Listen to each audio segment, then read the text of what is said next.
Você pode abrir na sua Bíblia aí no livro de Mateus, capítulo 7.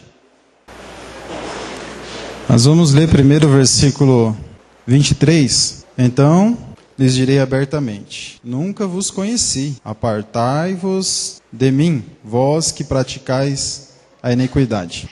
O primeiro versículo foi esse que nós lemos, mas vamos voltar até o versículo 15. Diz assim: acautelai-vos, porém, dos falsos profetas, que vêm até vós, disfarçados em ovelhas, mas interiormente são lobos devoradores.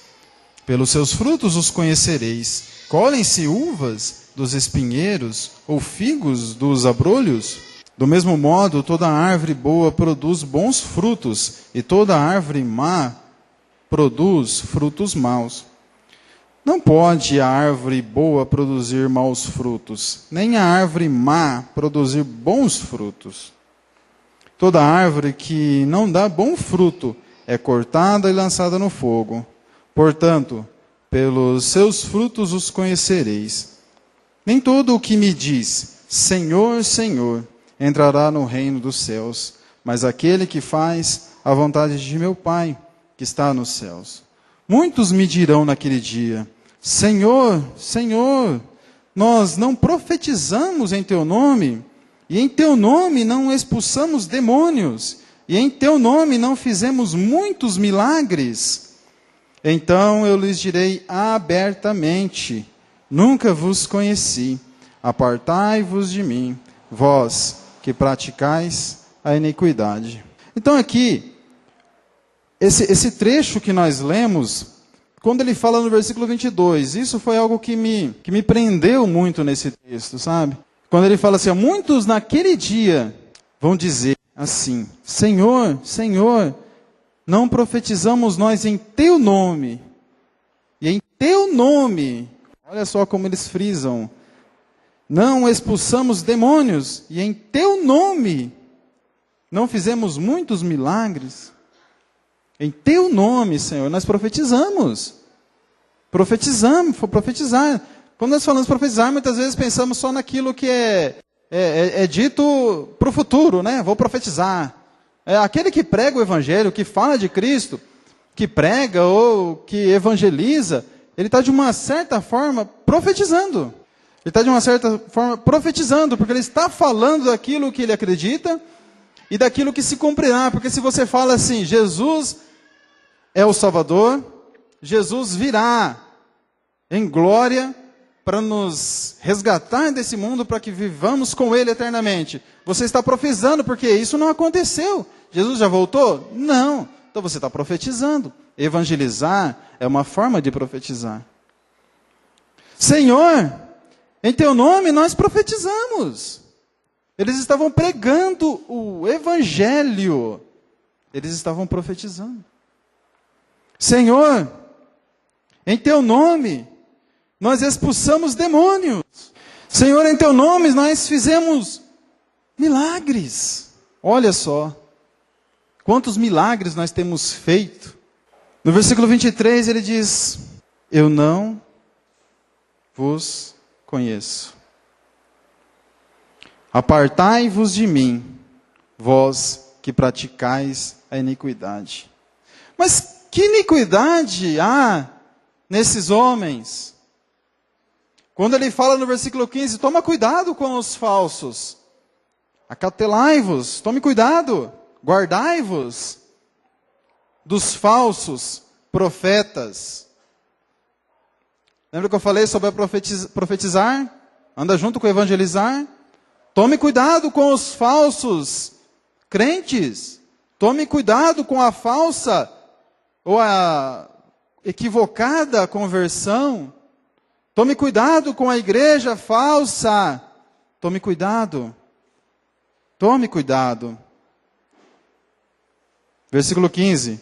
Porque eles vêm até vós, disfarçados de ovelhas, mas interiormente são lobos devoradores. Capítulo 25 do mesmo livro de Mateus, no versículo 12, nós vemos a seguinte sentença. Mas ele respondeu: em verdade vos digo, que não vos conheço. Para quem está sendo dito esta sentença? Para aquelas 5 virgens insensatas. 5 tinha na sua lâmpada o azeite. 5 não tinham o azeite. Pensando de uma forma, teológica, o azeite simbolizando o Espírito Santo, 5 não tinham o azeite. 5 não tinham o Espírito Santo. Mas estavam ali esperando quem? A mesma pessoa que as 5 que tinham azeite estavam esperando. Elas estavam esperando o noivo. Jesus é o noivo que um dia virá. Muitos estão em igrejas nesse momento, louvando, adorando, pregando, ouvindo. Por quê? Porque estão esperando o noivo. Mas muitos têm o azeite e muitos não têm o azeite. Estão esperando, mas quando ele vir, ele vai olhar para essas pessoas e vai dizer: eu não vos conheço. 5 tinham azeite e ficaram esperando. Dormiram, acordaram com o som. Lá vem ele. Se levantaram rapidamente, acenderam a sua lâmpada e ele veio e as levou. E aquelas que não tinham? Voltaram para a cidade para comprar o azeite, mas já era tarde. Até quando vamos ficar esperando? Amanhã eu resolvo essa questão. Eu venho ouvindo do Evangelho há 10 anos, 15 anos. Mas Jesus ainda não voltou, eu tenho tempo. Há tempo para receber a Cristo. Quando Ele vir, eu já vou ter aceito, mas por enquanto deixa eu pensar se é isso mesmo que eu quero. Versículo 28. Tirai-lhe o talento e dai ao que tem 10, pois a qualquer que tiver será dado e terá em abundância, e ao que não tiver, até o que ele tem lhe será tirado. E lançai fora, servo inútil, nas trevas, ali haverá choro e ranger de dentes. O pecado faz de nós inimigos de Deus. Nós perdemos a ligação que havia com Deus. Porque se Cristo morreu, foi porque Deus nos amou. Mas não é o amor de Deus que nos justifica, é a morte de Cristo. Ora, se você tem um filho, você o ama muito, você quer que ele morra por alguém? Versículo 5 desse mesmo capítulo. Ora, a esperança não traz confusão, porque o amor de Deus está derramado em nossos corações pelo Espírito Santo que nos foi dado, porque Cristo, estando nós ainda fracos, morreu a seu tempo pelos ímpios. Dificilmente alguém morrerá por um justo, embora alguém possa se animar em morrer pelo bom. Mas Deus, Ele entregou o seu Filho. E Jesus, então, Ele vem nesse mundo e morre. Quando fala lá, João 3,16, versículo conhecido por todos nós, que Deus, Ele amou o mundo de tal maneira que deu o seu Filho unigênito. Ele deu o seu Filho para quê? Ele deu o seu Filho para morrer pelo pecador. Havia uma sentença de morte sobre as nossas cabeças. E aquele que não tem Cristo, ele vive mergulhado no pecado. Se você pegar um porco, colocar um prato de comida bem gostoso e colocar um prato de lavagem ali, e soltar o porco, ele vai em direção à lavagem. Porque ele gosta da lavagem. É o que ele cresceu comendo. Talvez se ele acabar de comer, ele vai comer a comida também. Mas ele vai dar prioridade para aquilo que ele está acostumado a fazer. Agora você imagina se na hora que ele está comendo aquela lavagem, você vai lá e estala o dedo, e ele vira um ser humano comendo uma lavagem. Você imagina? Assim somos nós. Nós vivíamos na lavagem, mas um dia estalou-se os dedos. E Deus falou assim: eu te quero. E você foi salvo. E você não pode mais viver naquela situação desprezível. Você não pode viver mais daquele jeito. Mas muitos têm vivido o evangelho. Um evangelho em que tudo pode. Tudo pode, eu não preciso mudar. Eu só vou receber a Cristo, sabe? Eu recebo a Cristo como Salvador, põe ele no meu bolso, é meu chaveirinho, penduro ele aqui, acabou. Você tem Cristo? Tenho, está no meu bolso. Mas eu continuo com as mesmas práticas, eu continuo com a mesma vida, não mudou nada, eu estou mergulhado na lavagem ainda. Esse evangelho não foi anunciado porque você ouviu a palavra do evangelho. Mas quando Paulo, escrevendo a carta aos Tessalonicenses, lá no capítulo 1, vamos lá. 1 Tessalonicenses, capítulo 1, versículo 5. Então, como ele fala no começo do versículo, ele fala assim, porque o nosso evangelho não foi a voz somente em palavras, mas em poder do Espírito Santo. Não está falando que quando eles receberam a Cristo, eles saíram voando. Na verdade, ele está falando que quando eles receberam a Cristo, eles entenderam. É diferente.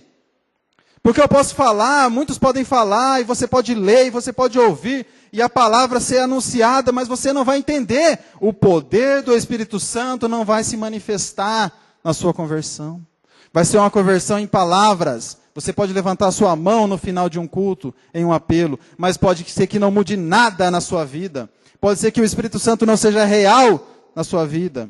E você passe a viver um engano. Olha o que diz o versículo 6. E vós vos tornastes nossos imitadores, e do Senhor, recebendo a palavra em muita tribulação, com gozo no Espírito Santo. Vocês se tornaram imitadores, vocês têm nos imitado naquilo que vocês têm visto, vocês têm imitado ao Senhor. Imagine você, eu quero ser um imitador de Cristo, coloca você e coloca Cristo, coloca eu e coloca Cristo, eu vou desaparecer. Não dá para ser igual a Cristo, vivendo nesse mundo. Ou dá? Se dá, porque não temos vivido. Se você vê pregadores falando, dá para viver como Cristo, faça assim, assim, assado. Por que não fazemos? Vamos voltar lá para o texto de Romanos, capítulo 8. Pois se viverdes segundo a carne, morrereis. Mas se pelo Espírito mortificardes as obras do corpo, vivereis. Porque todos os que são guiados pelo Espírito de Deus são filhos de Deus. O versículo 12... Versículo 13, diz assim, pois, se viverdes segundo a carne, morrereis, mas se pelo Espírito mortificardes as obras do corpo, vivereis. Isso é o Evangelho. Mas como assim? Muitas vezes, ao longo da vida, quando nós recebemos a Cristo como Salvador, nós começamos a entender a necessidade que há de abandonar o pecado. Eu não estou dizendo que ninguém vai sair daqui hoje e vai abandonar totalmente todos os pecados. É impossível para o homem. O mundo nos sufoca a tal ponto que nós, em momentos, nós cometemos erros e nos equivocamos. Mas há um erro maior que faz com que o pecado se torne mais difícil de ser vencido. Eu levei muitos anos para entender isso. Talvez eu ainda esteja tentando aprender. Na verdade, o crente, ele não pode gastar a sua vida lutando contra o pecado para ser santo. Sabe o que é isso? Eu vou lutar contra as bebidas agora. Vou colocar um copo de pinga aqui, eu gosto de pinga. Agora eu vou lutar contra você. Daqui 5 minutos você vai estar bêbado abraçando aquele copo de pinga. Eu vou lutar contra as bebidas. Eu vou entrar dentro do bar e vou sentar com os meus amigos, mas eu vou vencer. Você não vai vencer. Eu vou lutar contra a prostituição. Vou lá naquela casa, né? Das primas, né? Vou lá evangelizar elas. Você não vai evangelizar elas. Sabe? Lutar contra o pecado, aquilo que te atrai, foge disso. Mas como que eu consigo fugir? Na verdade, a nossa luta, vamos lá, sabe, são versículos que você lê a sua vida toda. E eu quero que você leia comigo e tente entender conforme aquilo que Deus tem me feito entender, na verdade. Olha o que diz Efésios capítulo 6.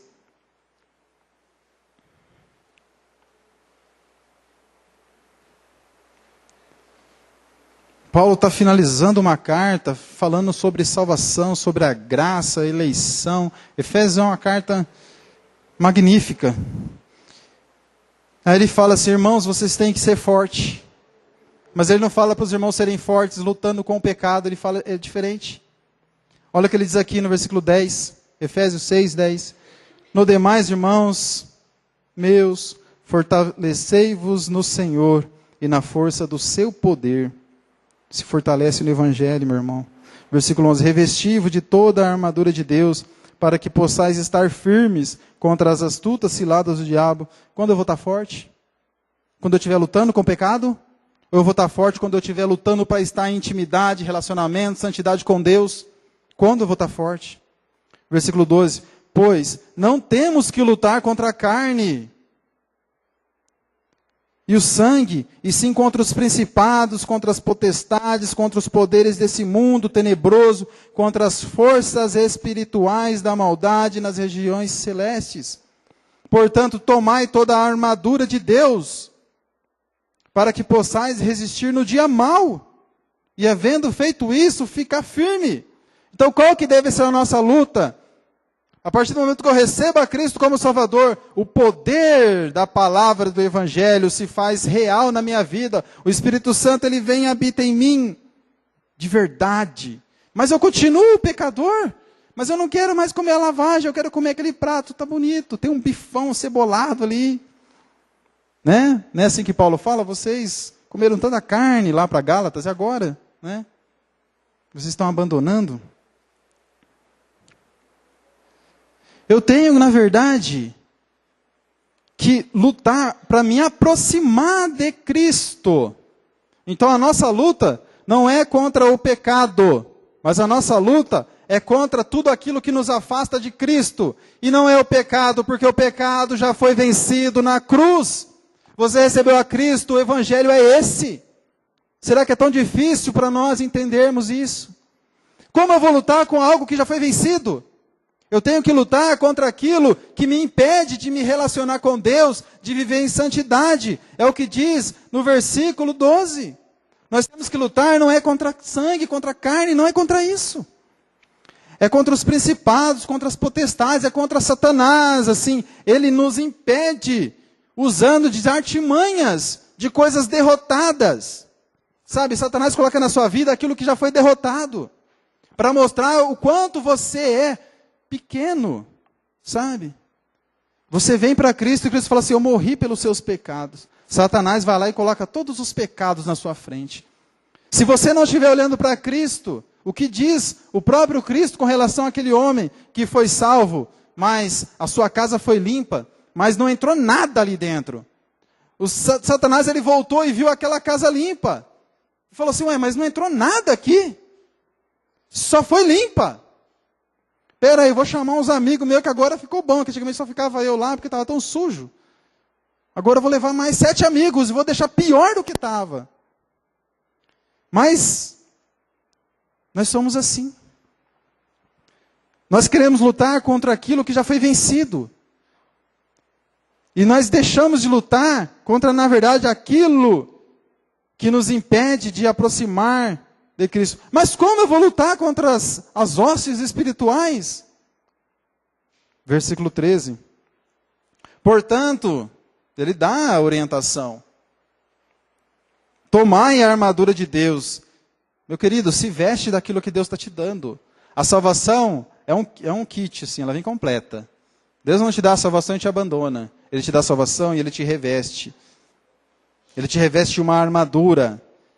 Uma armadura que te faz resistir no dia mau. Versículo 14. Estar firme, cingindo os vossos lombos com a verdade. A verdade. Vou parar aqui, né? Falar da verdade é difícil, porque quando nós falamos a verdade, as pessoas ficam impactadas, porque é melhor você falar meia verdade. Mas se eu falar meia verdade, eu vou estar falando meia mentira. E aquele que fala mentira é filho do diabo, porque o diabo, ele é o quê? Mentiroso. Nunca se firmou na verdade. Jesus fala assim, vocês vão conhecer. Se vocês conhecerem a verdade, ela vos libertará. Então, se você, a primeira coisa que ele fala, Cinge os seus lombos com a verdade. Revista-se com a couraça da justiça.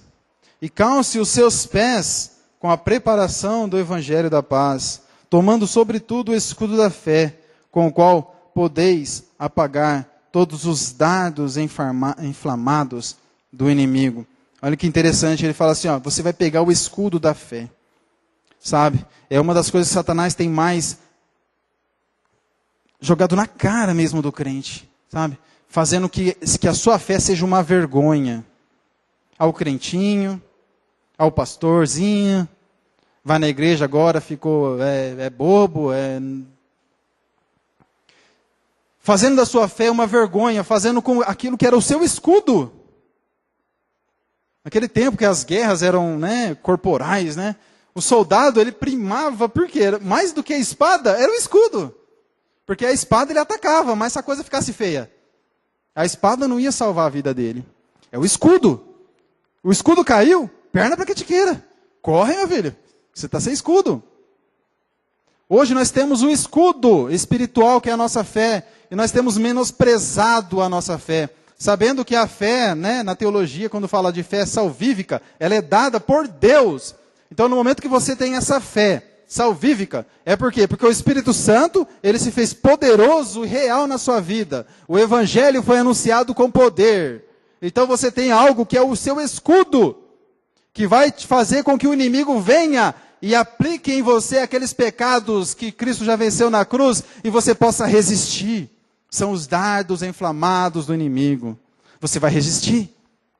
Mas se a sua fé é tão pequena, se a sua fé é tão vergonhosa, Paulo fala, eu não me envergonho do Evangelho, porque ele é o poder de Deus.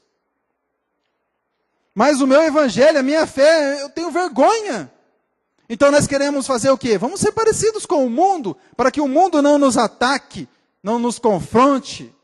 Para que ser parecido com Cristo? Para que imitar Cristo? Para que falar como crente, andar como crente, se vestir como crente, ter as atitudes de crente?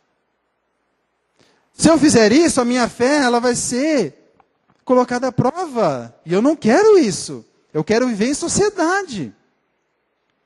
Nós queremos, na verdade, nós humanizamos a Deus. Queremos que Deus ele entenda o que nós estamos passando. Nós não queremos entender aquilo que Deus sente com relação a nós. Nós não queremos entender o que está na mente de Deus. Nós queremos que Deus entenda o que está na nossa. Isso vem lá da influência da filosofia, humanismo, relativismo. Tudo é relativo. Você está falando isso aí, mas amanhã vem outro pregador e fala outra coisa. É relativo. A salvação é relativa. Eu posso ser salvo aqui, ali, na esquina, onde eu quiser. Eu posso servir a Deus na minha casa. Deus ele é absoluto, ele não é relativo. Deus não é humano, Deus é santo. Para de misturar filosofia com a verdade. Versículo 16. Tomando, sobretudo, o escudo da fé, com o qual podeis apagar os dardos inflamados do inimigo. Tomai também o capacete da salvação e a espada do Espírito, que é a palavra de Deus. Olha a espada aqui. Última coisa que aparece. Tem gente que pega a Bíblia só para seu próprio benefício. Sabe? Eu vou ler aqui onde fala sobre prosperidade. Eu quero ler. Eu vou achar. Eu quero ler onde fala aqui que tudo vai dar certo. Onde fala que vai falhar, eu não quero. Lembra que nós lemos lá em Tessalonicenses? Volta lá rapidinho, só para a gente frisar. Eu quero que tudo vai bem na minha vida, porque agora eu sou filho de Deus. Nada vai acontecer comigo. Olha como foi realizada a salvação lá em Tessalônica. Versículo 6, quando ele diz assim, e vós vos tornastes nossos imitadores e do Senhor, recebendo a palavra, a salvação, a palavra, em meio a muita tribulação. Você acha que eles foram salvos no oba-oba? Você acha que eles foram salvos no meio de um emocionalismo? Vamos ficar todo mundo de pé agora, levanta a sua mão, vamos pedir para a irmã tocar um solo bem gostoso. Aí eu vou fazer um apelo aqui, você vai chorar. Vou falar para você coisas que você queria ouvir. Eles foram salvos no meio de muitas tribulações. E eles ficaram chorando lá. Versículo 6 diz assim, com gozo do Espírito. Eles estavam felizes no meio da tribulação. Por quê? Porque eles receberam o poder do Evangelho. Vamos voltar para o capítulo que nós lemos no começo. Quando ele diz no capítulo 7, versículo 15, diz assim, toma cuidado, tenha cautela, guarde-se dos falsos profetas. Muitas vezes nós pensamos nos falsos profetas, aqueles que pregam, aquelas igrejas. Toma cuidado com aquilo que você tem crido. Como você tem crido. Tome cuidado com aquilo que você tem vivido. Como você tem vivido. Toma cuidado com a sua fé. Onde ela está mesmo posta. Ele fala tudo isso. E depois no versículo 24, ele fala dos dois fundamentos. Será que a tua fé está sobre areias? Ou será que está sobre as rochas? Será que o evangelho que foi anunciado para você e que você creu é o evangelho da palavra ou é o evangelho do poder do Espírito? Houve mudança? É real? Ah, mas eu sou muito novo ainda, eu tenho que viver nesse mundo. Eu sou jovem, eu tenho que experimentar todas as coisas. Dá tempo. Existem aqueles calvinistas que falam sobre a eleição e acreditam, não, Deus já predestinou todas as coisas. Eu sou eletista, eu acredito na eleição. Mas Deus predestinou a salvação. Mas você tem a liberdade de viver nesse mundo. E você vai prestar conta daquilo que você fizer. Tudo não está escrito num livro, não, gente. Para com isso. Deus, ele tem a onisciência. Isso nos deixa louco. Porque nós não entendemos isso. E achamos que a onisciência de Deus, ela se baseia em que tudo que nós vamos fazer, todos os nossos passos, Deus já conhece. Não é isso. A hora que nós fizermos, Deus vai falar assim, eu já sei que você vai fazer isso. Mas Ele vai te dar a opção. É igual quando nós estamos dirigindo. Você pode virar para a direita ou para a esquerda. Então você vai para a direita, para a esquerda. E você resolve, eu vou virar para a direita. E você erra o caminho. Aí você pode dizer assim, nossa, mas estava escrito no livro de Deus. Eu sou filho de Deus. Por que Deus não avisou, não colocou uma seta? Vira para a esquerda, meu filho.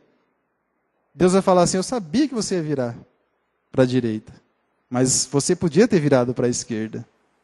Deus te deixou livre para tomar todas as decisões. Você não é preso, mas a onisciência dele faz com que ele saiba o que você vai fazer. Mas você pode tomar as decisões em sua vida.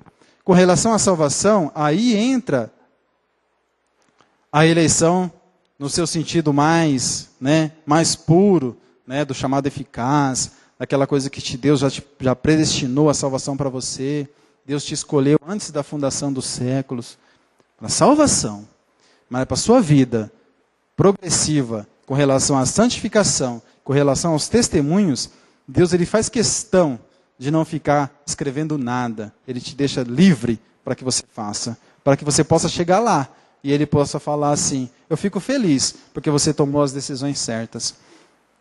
Para as que não têm o azeite, para aqueles que não fizeram a coisa certa com relação aos talentos, para aqueles que não eram escolhidos dele, ele vai falar assim, eu fico triste, mas eu não conheço vocês.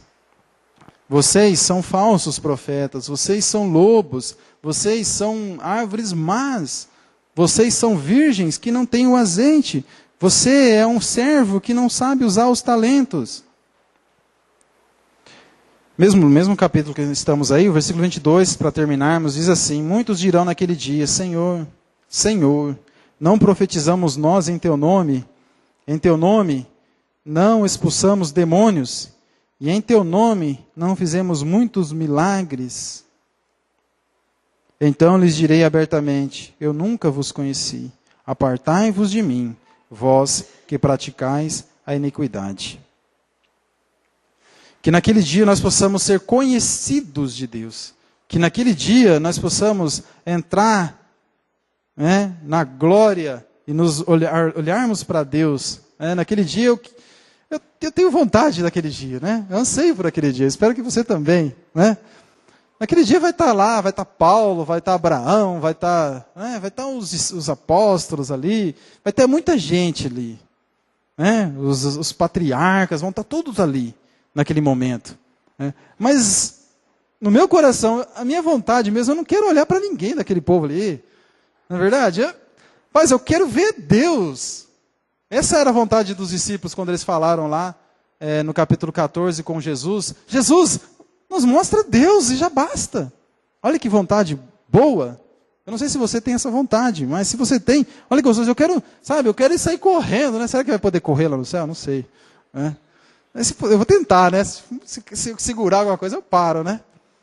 Mas eu quero ir na direção do trono mesmo, eu quero, olhar para Deus. Eu quero olhar para Cristo, falar, Cristo, eu não era digno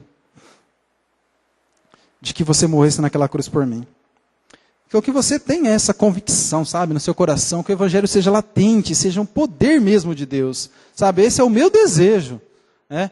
E mais que o meu desejo, esse é o desejo de Deus, esse é o desejo dessa igreja. Amém?